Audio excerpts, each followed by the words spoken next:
if it is your wish to master English, I'm afraid I must ask you to stop memorizing vocabulary. It is not only useless, it is detrimental to our learning process because our brain doesn't work that way. I have seen people with excellent memory. When I was in medical school, for instance, all of my classmates are smarter than me by a huge degree. They can memorize the technical terms of all the muscles or the blood vessels and tendons. The capacity of memory for the doctors is incredible. It's just unbelievably good.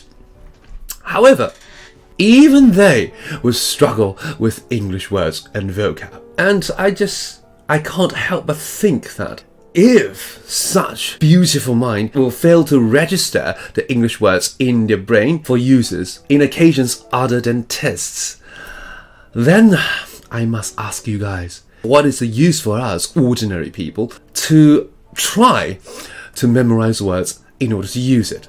There are 5 main points that I would like to share with you in a short videos in terms of accumulating vocabulary for English language. If you have watched my other videos, you will see how much emphasis I'm putting on reading novels, reading stories that have a narrative. A novel of great length that is written by one author only, so that the entire vocabulary of that author will be repeating again and again and again. So that is my first advice. Words will repeat again and again. We don't have to stop to memorize it. We can check it out on a dictionary. We can guess the meaning from context. But we don't have to, and never do we have to stop and memorize it. Like 10 words a day, 20 words a day, 100 words a day. It doesn't work like that. For instance, in the Da Vinci Code, you will see the word fresco. It means wall painting. The first time you see it, you will not be able to memorize it straight away. How about the second time? The third time, the 20th time, the 100th time, because the story will bring us to the great Renaissance artist Leonardo da Vinci, to his famous fresco, The Last Supper. Since it will be a theme of a heated conversation, then you will see this word again and again and again, and at the end of the day, you will be able to understand the word. The second advice I must give is to guess from context. When I talk about context, it doesn't really mean the word immediately preceding or succeeding the word in question. I mean the entire story. For instance, when you just wake up from the darkness and you turn on the light, and then you will squint at your surrounding. What does it mean, squint, then? Well, if you just turn on the light, your eyes must be adjusting to the light. Then the word squinting must means you see with your eyes half closed, right? And then the third advice is that because as English learners, as Chinese speakers, we will inevitably consult the English-Chinese dictionary. However, the definition that the dictionary gives you will be quite strange almost all of the time. For instance, I was reading Twilight Saga. I was reading about a story when Bella is trapped on the water, and she says something like, the current just wouldn't let up. Now, current has a lot of meaning. If you see current as denoting the meaning of the present, then the sentence, the current wouldn't let up, will mean nothing. And also, the last 2 words, let up. Let will, in Chinese, it will mean making somebody to do something, yes? Letting you go, allowing you to leave, to do things, to produce things, to sing, for instance. But let up here would mean give up. The current wouldn't let up, which means that the ocean current is relentless. It doesn't let you go. So the current wouldn't let up. 这个洋流不会让你跑上去. Then, when it refuses to let you reach the surface, it means that you are trapped by the current under the water, right? When we check the dictionary, remember 4 words, 4 very important words in learning English. 不求甚解. Okay? This is not rocket science.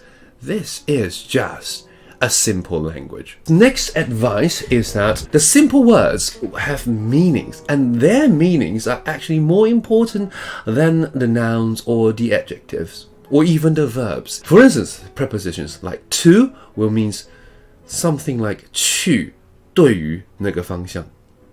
And in, of course, it means 在里面. And with means 在一起使用. By means 借由 or 被人家怎么样. And also, the relative pronouns have meaning as well. When I see the word that, I will think about the meaning of 的什么什么的 or 说 It's like, I believe that you are pretty. 我相信说你是很漂亮的. And how about other relative pronouns like where? I would translate it as 的地方. How about who? 的人. How about what? 的东西. I like what you are saying. 我喜欢你正在说的东西. In Taiwan, I believe whenever I ask people about the meanings of the word what, and people will say 是什么, but when you put it into a sentence, then it doesn't make sense. So don't do that. Okay? Using grammar and the context to understand the meaning of these simple words, such as one of the things that troubled most of the Taiwanese students is I would have gone out for a movie. In Chinese translation, it would mean 本来我本来要去看电影的. I would have gone out for a movie. In terms of tenses, we don't actually have to draw the timeline.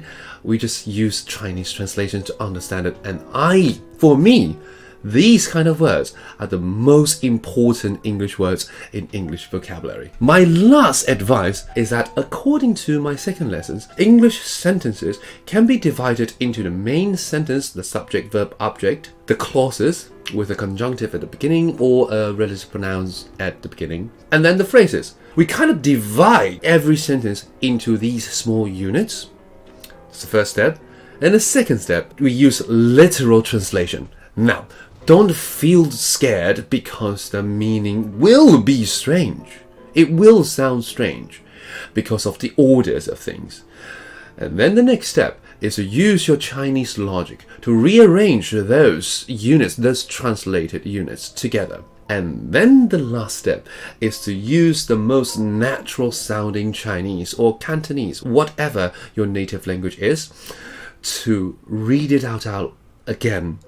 And then the meaning in your own translation will be the meaning that you can learn about that particular English words you are trying to get. So for instance, like impressive, the word impressive, in our textbooks, we will say that it means 令人印象深刻的.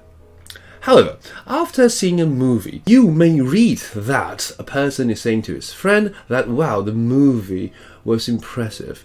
In Chinese, you will not say, 这部电影真是令人印象深刻. It sounds strange, it sounds weird. But for me, my Chinese is a bit more vulgar than usual, so I would say that, 哇，这部电影好屌. Then, for me, impressive will always mean 屌. So whenever I want to say something like, 你做的事情好屌, I will use, what you're doing is so impressive, right?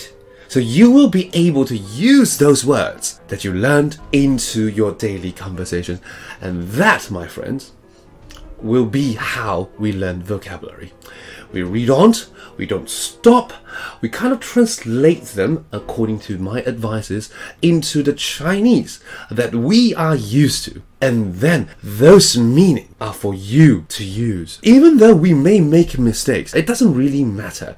All we want is to use English to explore the world, to meet new friends, to have new and exciting experiences. Isn't it?